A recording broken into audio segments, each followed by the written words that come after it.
Hello, my name is Lorena Jaume Palasi, and I will be talking about hate speech and its intersection with communication sciences, law, and artificial intelligence. Now, let me first share my screen so that we can jump into it. There we go. No, I didn't. I need to first share my screen. Yes.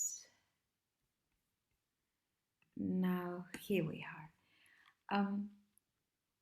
So when we talk about hate speech, we have clear definitions both by law and by science, but the reality of it is quite messy.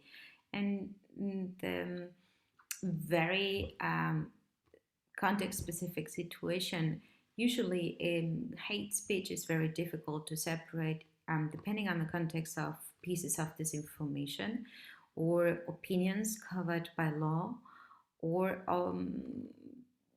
political speech that might be also covered by law. So in the very end, when you get a piece of a statement or a discourse where the allegation for hateful speech is being done, it is usually very difficult to dissect specific sentences and point at them as part of hateful speech, because sometimes there might be both hateful but also part of what is protected as political speech on one side, or the other way around might be disinformation that has hateful purposes.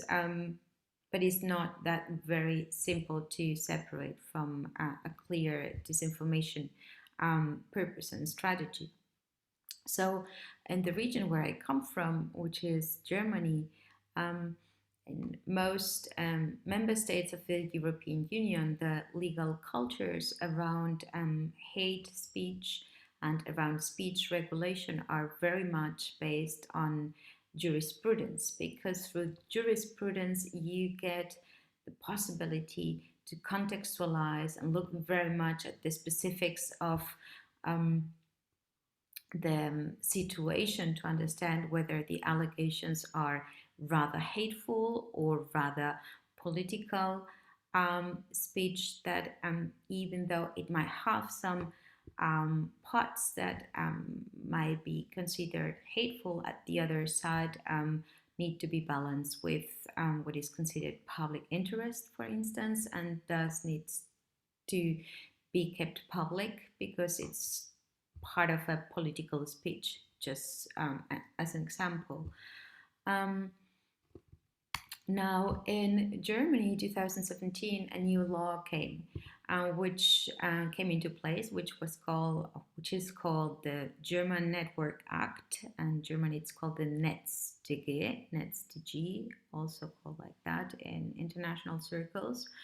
And this law is now going through a process of reform, and it's quite controversial because what um, it basically does is transfer um, competences to the platform and social media entities to detect hateful speech, and depending on the degree to um, either delete or send this information to corresponding authorities, which in this case, according to the new reform that is being drafted, and it's still a draft because it's very much controversial and contested at the parliament, this would mean the reform is sort of trying to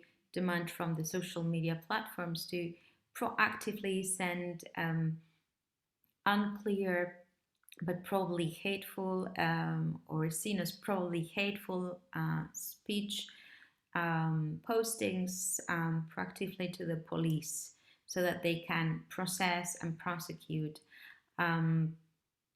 together with the justice entities, the corresponding people.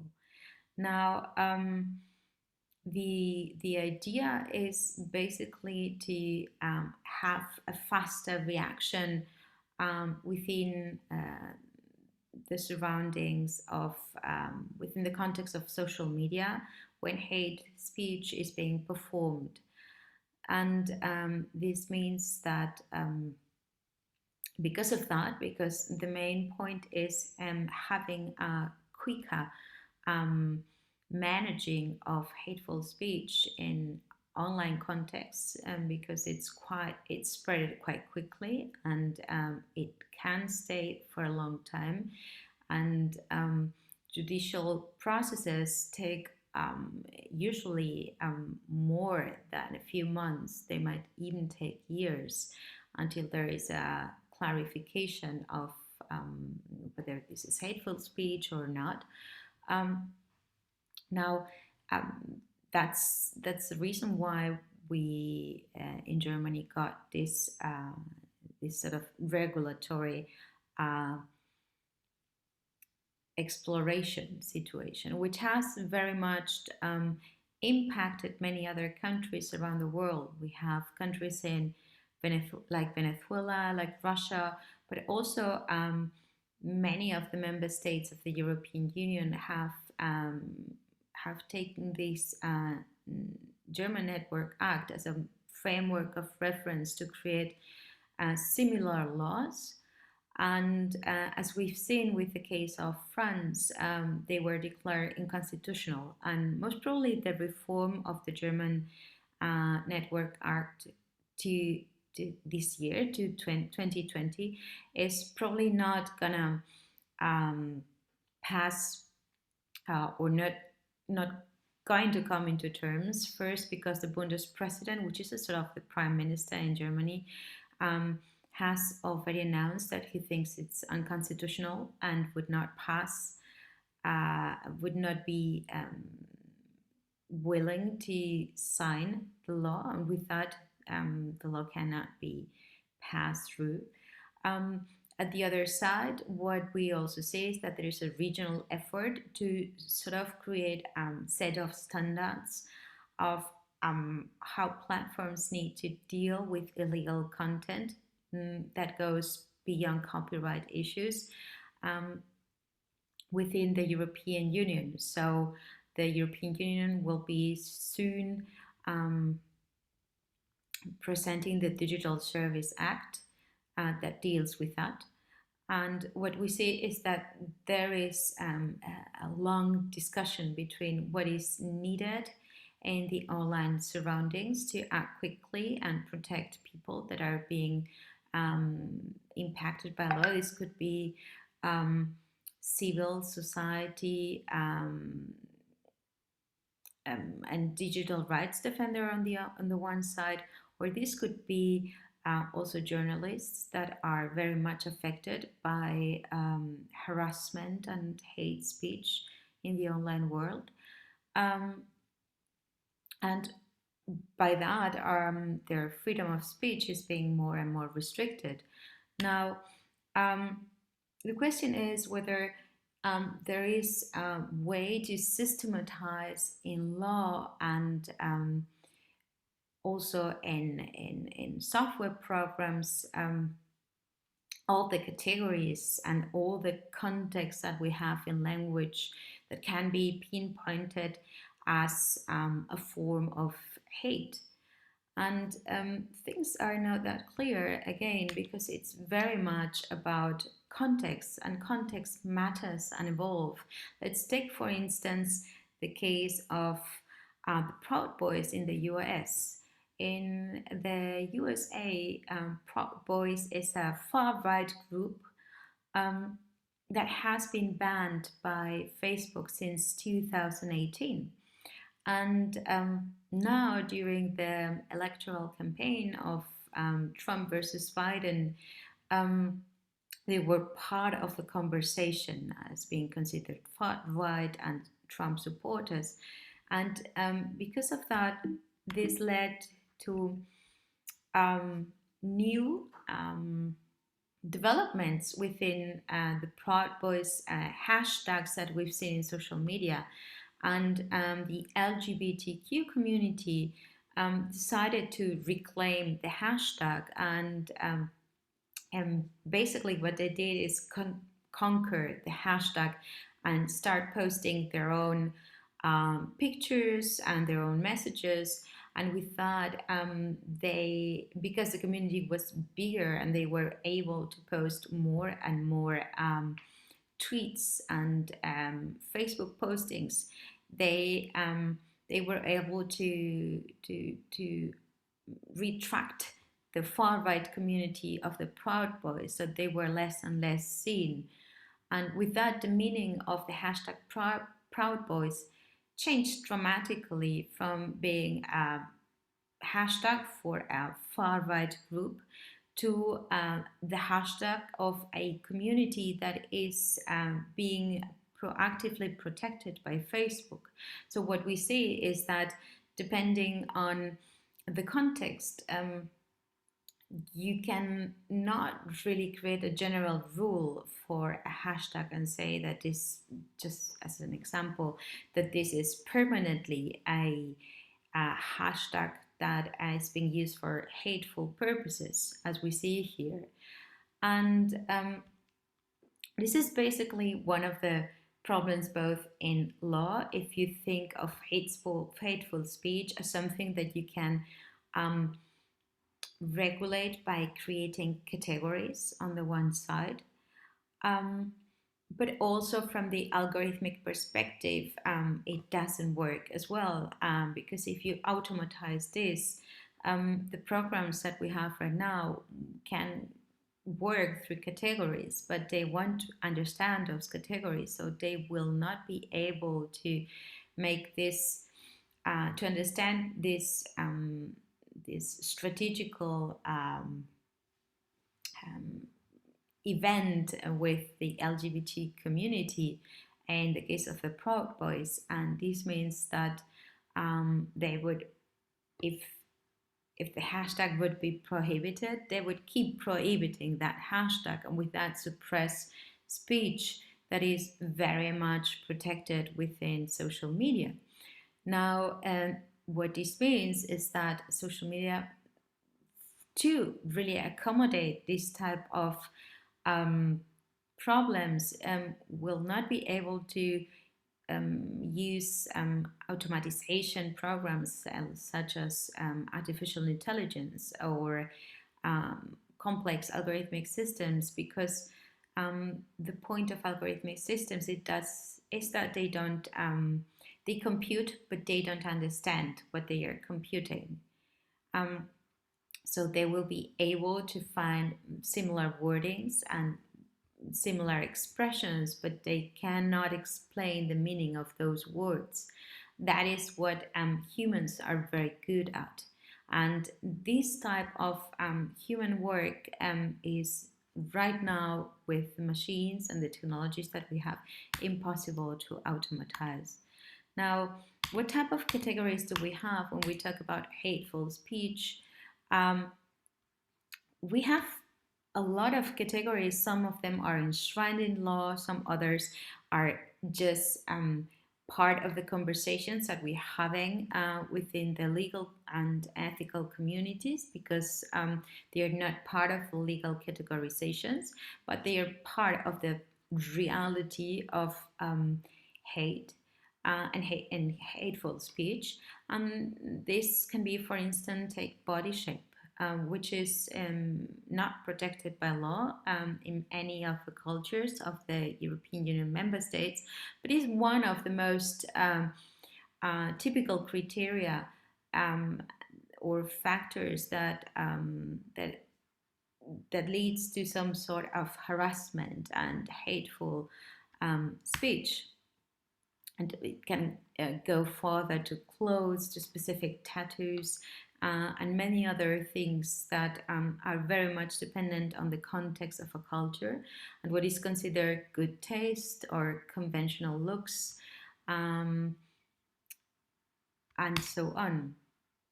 Now, when we think about most of the measures that are being undertaken right now, I think that the most important question that we need to ask is, do we really need additional law? Is this something that is not being covered, or do we need better enforcement? Now, in the case of Germany, what we see is that many of the problems that we have is not because um, there's additional categories or pieces of law that need to be covered in many cases, but it's about the enforcement problems of having a medium where things seem to happen and to spread very fast and affect survivors of hateful speech very deeply on an everyday basis after getting 50 or 60 emails with hateful speech, and even hundreds or thousands of tweets or Facebook postings against their persona on a very emotional and personal level. Um, and this might take months or years in front of a court. So this seems to be more a question of enforcement and less a question of laws not covering this type of harassment, at least in the culture where I'm coming from and the legal cultures that I'm looking at within the European Union region. So the question is, what other type of legal measures can be taken to make sure that enforcement happens in a more adequate way, which would lead less to regulation like the Network Act and more of strategies to make sure that enforcement entities are present in social media and understand social media and can act more quickly. Um, because they are not only understanding the medium, but perhaps also in the medium. Um, we don't have a police button in Facebook or a SOS emergency button in Twitter. But we do have them in our smartphones. So if we wander around the city and something happens, we can call 911 or 110, 112, depending on which country you are. Um, this type of presence that we have through the mobile medium, we don't have that in the social media surroundings or context. So this is perhaps some of the things that could be think about how to get the institutions that we have in our analogous world into the digital world, not by transferring judicative power to the platforms, but bringing the judicative power into the platforms, which is a different thing. And what we see in the moment where we try to put platforms in the position of a judge is that many of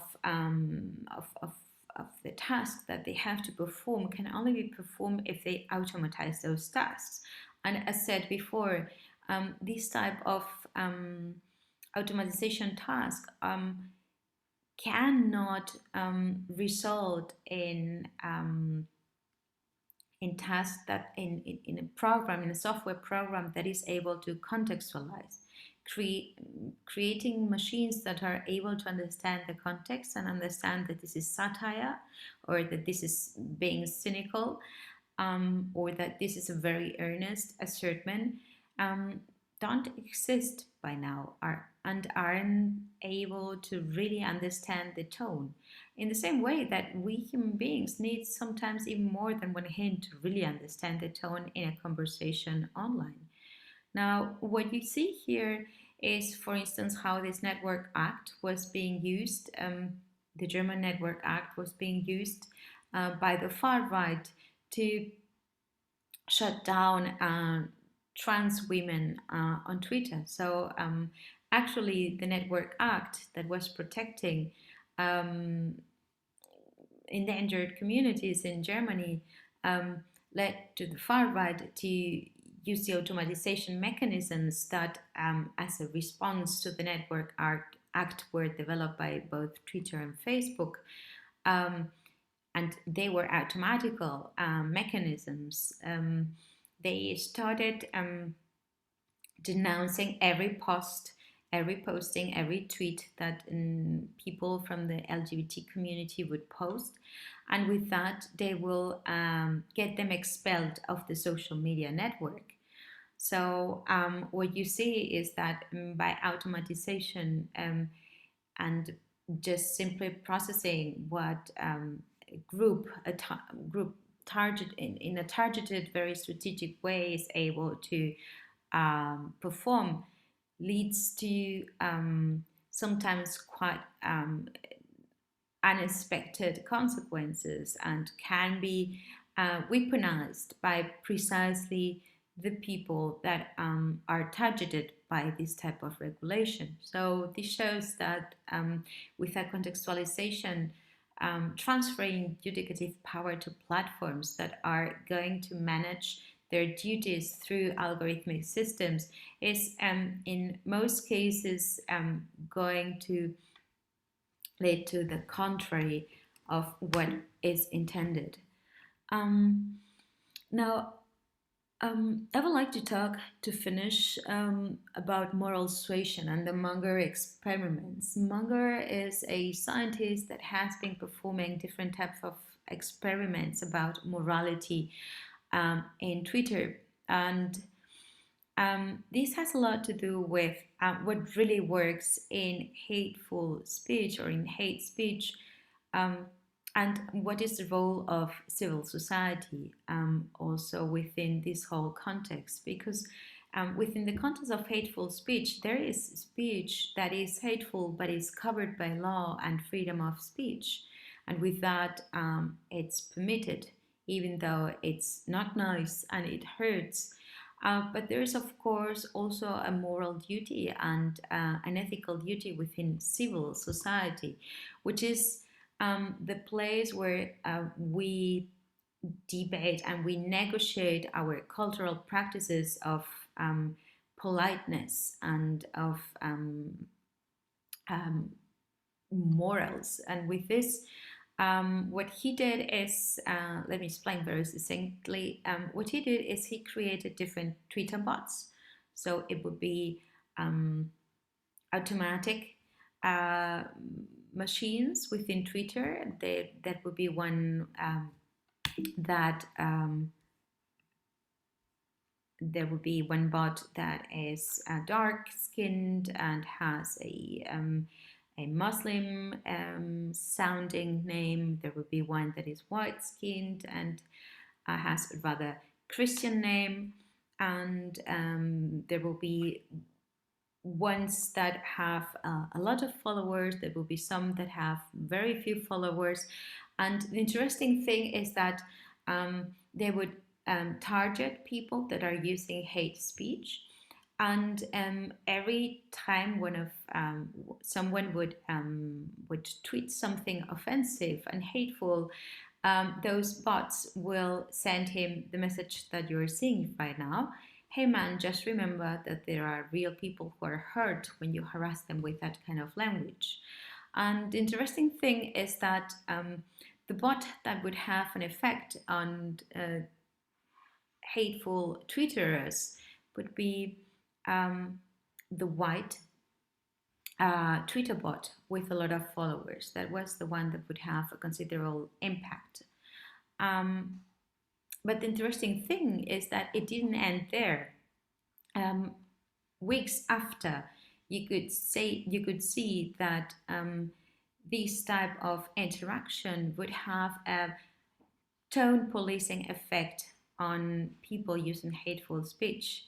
So there seems to be more than moral persuasion, more of a moral persuasion effect on people that needs to be measured long term, but that shows and sort of translates what we do in our analogous society by interacting with people at the streets and calling them out when they are not polite, in the same way that our families do, and remembering them that they are part of a conversation with a human being, because in the very end, what one of the points of hateful speech is dehumanization of the people being addressed. And this means, in the very end, as a consequence, that humanizing to dehumanize necessarily requires human actions. It cannot be automatized, which is why those experiments are interesting, to make a point and to show that moral persuasion plays a role. But of course, they necessarily need follow up and need something that Twitter bots cannot do, which is um, a human interaction to make clear that the persons that are being addressed with hate are human beings. And with this, I'm very much looking forward to our conversation and questions afterwards. Thank you very much.